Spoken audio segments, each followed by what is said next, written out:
ओम श्री गणेशाय नमः। जय श्री हरि विष्णु भगवान। जय महालक्ष्मी माता।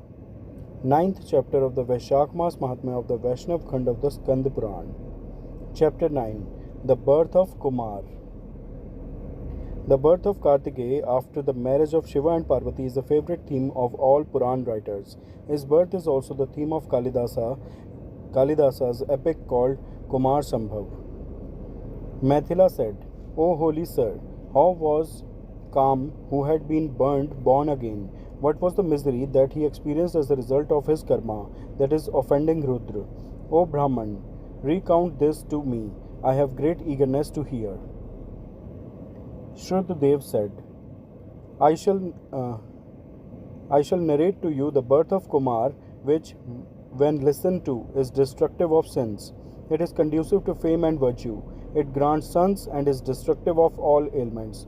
When Kam was killed by Shambhu, his wife named Rati fainted on seeing her husband reduced to ash in front of herself. Within a muhurat, she regained consciousness and lamented in various ways. Due to her pitiable lamentation, the forest too became equally miserable. She desired to cast off her body in the funeral pyre of her lord. She remembered Madhav, Spring, her husband's companion, in order to get the necessary work carried out.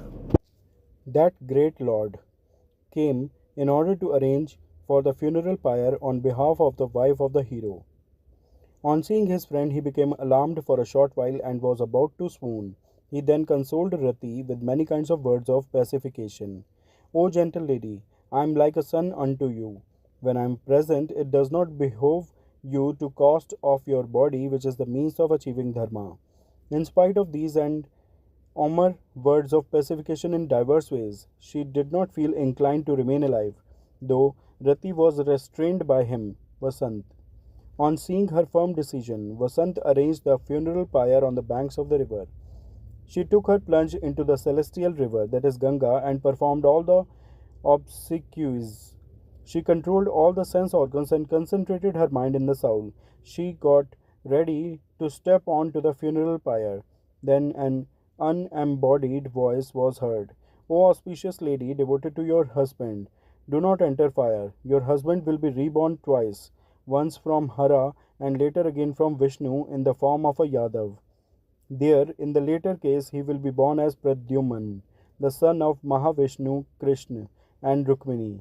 Due to the curse of Brahma, you will stay in the abode of Shambra. You will become united with your husband named Pradyumna. After saying this, the ethereal speech ceased.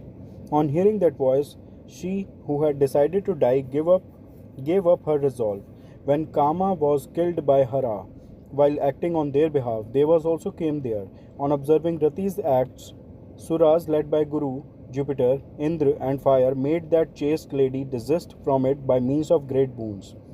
Though he is Anang, bodiless, having been reduced to ash, he shall become Sang, possessing a body, and though dead, he shall be visualized. Thus, they made her refrain from committing suicide and advised her about her righteous duties. In the previous Kalp, he was a king named Sundara. He was a great lord. You alone were his wife then, but caused a confused intermingling of Rajogun. That was why this plight befell you. Perform expiatory rites now. In the month of Vaishak, take early morning bath in Ganga. Worship the slayer of Madhu and listen to the divine narrative. O beautiful lady, begin the vrat named Ashunyashayan, that is non-vacant bed. By means of this pious act and through the vrat of the Vaishak month, you will certainly regain your husband.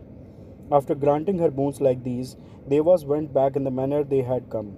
That gentle lady, the chaste wife of Kam, after surmounting the difficulty, took her holy plunge into Ganga.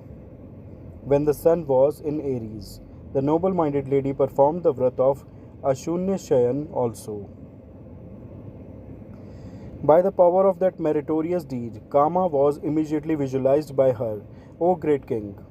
Kama, whose power was irresistible in the world, was a king in the previous kalp. He was devoted to holy rites, but he did not perform the great holy rites laid down for the month of Vishak. Therefore, Smar met with the destruction of his body, though he was the son of the supreme soul. If the if the month of Vishak, when the sun is in Aries, is spent in vain, such is the plight of Devas even, still more so in the case of human beings. Afterwards, when the three-eyed lord vanished, the daughter of Mountain became desperate. On seeing her bewildered and sitting quiet, Mountain Himvan became agitated, embraced her with his pair of arms, and took her to his abode. Observing the handsome features, liberal mindedness, and Omar qualities of the noble souled Hara, the daughter of Mountain, decided, he alone shall be my husband. Her mind was fixed on him. Observing holy rites, she came to the banks of the Ganga in order to perform penance, although she was prevented from it by her father, mother, and other kinsmen. The goddess observed fast and kept matted hair and began to worship the great Ling. At the end of 1,000 years, according to the divine reckoning, Maheshwar appeared before her.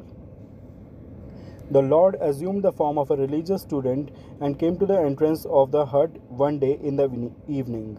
By means of different kinds of words, of discussions, he knew the steadfastness of the mind of Parvati, which was fixed on him. The great Lord said, O gentle lady, choose an excellent boon. That lady of excellent countenance requested Rudra, you be my husband. After granting the same boon, he remembered the seven sages. They came and stood before him with palms joined in reverence. The Lord directed the sages to request Himalaya on his behalf for the hand of his daughter. Commanded thus by the Lord, they proceeded towards the abode of Himvan for the sake of his daughter. They travelled by air, brightening the 10 quarters, and reached the abode of Himvan. The mountain welcomed all the seven sages, the most excellent ones among the knowers of Brahman. He dutifully worshipped all of them. When they were comfortably seated, he addressed them. I am blessed. I feel I have fulfilled all my tasks since you people have come to my abode. I consider your arrival as the beneficial fruit of my birth. Noble souled men who have realized all their objectives have not left anything for us to do. Still, recount to me what is to be done by me now. On being told thus, they said to him one, the great mountain, O Lord of mountains, certainly a statement befitting yourself has been made by you. We shall mention the object of our arrival for your own prosperity. Your daughter, named Parvati, was formerly the daughter of Daksh, Sati by name. After abandoning her body in the Yajna, she is reborn as your daughter. In all the three worlds, none else but Shambhu is competent to marry her.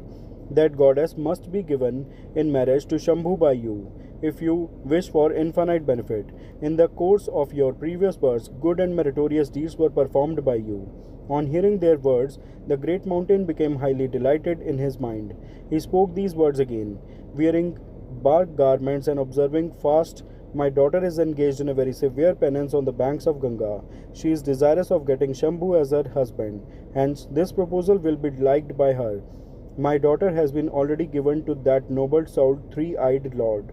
O holy sirs, kindly go quickly to the place where Shambhu, the great lord, is present. Report to him. Accept the daughter lovingly offered by Himvan. Let yourselves perform this marital rite. On being told thus by Himvan, they took leave of him and went to Shiva. All the ladies, including Lakshmi, and the Devas, including Vishnu, the six mothers, that is, Brahmi, Kumari, Vaishnavi, Varahi, Indrani, Chamunda, went to witness the ceremony. Accompanied by all the groups of immortal ones, the sages, and the mothers, and the groups of Pramathas, Shiva set out seated on his bull. There were various musical instruments such as bheris, mridangs, conch shells, trumpets, patah drums, etc. Bards recited poems. Sages chanted Vedic mantras. Thus Shiva entered the city of Himalaya. In an auspicious Muhurat, auspicious hour, and in a splendid Lagna, the mountain celebrated the marriage with extremely delighted mind. O king, all the living beings in the three worlds were overjoyed. When the festivities were over, Shankar, the benefactor of the worlds, sported with the goddess as he pleased. He followed the ways of the world. Shankar had his sports in many places in the luxurious, well furnished abode of Himalaya, comparable to the abode of Devendra, on the banks of Nandini and in the clusters of woods at night. He sported in a park reverberating with the sounds of birds, peacocks, and inebriated bees. Thus sported as he pleased for a period of thousands of years, according to divine reckoning. At that time, O excellent king, women had not yet been granted boons by Indra. Hence, subsequent intercourse with men caused miscarriage in women who had conceived earlier. Since Hara sported every day, the goddess did not conceive at all. Since no son could be begot by the Lord, Devas became worried. All of them joined together and consulted one another. Hara, the supreme Lord, is always attached to the goddess like a lustful one. Our task will not be fulfilled because of frequent miscarriage. Something should be done by us to prevent subsequent intercourse. After discussing thus together, they began to seek an expert for their job. Having decided that Agni, fire god, was the proper one, they spoke to him with due reverence. O Agni, you are the mouth of Devas. You are our kinsman and resort. Now itself you go to that place where Hara sports about. At the end of the intercourse, show yourself up so that there will be no further intercourse. On seeing you, the goddess will shy away and will certainly go away from that place. At the end of the intercourse, be his disciple and ask the destroyer of Smar about some point. Under the pretext of asking questions about various things, see that a great deal of time is taken, O Lord. After the lapse of much time, the goddess will deliver Kumar. On being requested thus by Devas, Agni said yes and went to Hara. Even before the discharge of the semen virile in the middle of the intercourse itself, Agni went there. On seeing him, the goddess and went away rejected, leaving off the sexual dalliance in a hurry. Thereupon Rudra became infuriated. He said to Agni, take this, O sinful and vicious one, my discharged and unbearable semen virile. There has been an interruption during the intercourse due to your presence. Hence, O Havyavahan, bearer of oblations, I am discharging the semen virile into your mouth. After saying this, Hara released the semen virile into the mouth of Agni. Fire god held that immensely powerful semen virile within his belly. He began to be burnt thereby. Worried with this thought, he went to the abode of Devas. It was with very great difficulty that he could save his own life. He recounted it to the Devas. On hearing what was said by Agni, the Devas experienced both delight and rejection. They were delighted because the semen virile had become established into fire god. They were rejected because they did not know how to effect the delivery of the child. The semen virile of Shambhu within the belly of Agni grew up and 10 months passed by. He did not know the means of delivering the child. Hence he became excessively unhappy. He sought refuge in the Devas for the release of the fetus. Accompanied by Agni, those Devas went to the famous Ganga. By means of elogies and prayers, they earnestly requested Ganga, you are the mother of all Devas. You alone are the sovereign of all the worlds. On behalf of Devas, O gentle lady, hold the semen virile of Shambhu. The fetus grows and develops. But since Agni is not a woman, there has not been the delivery of the child. Hence, redeem him as well as all of us. Take pity on us.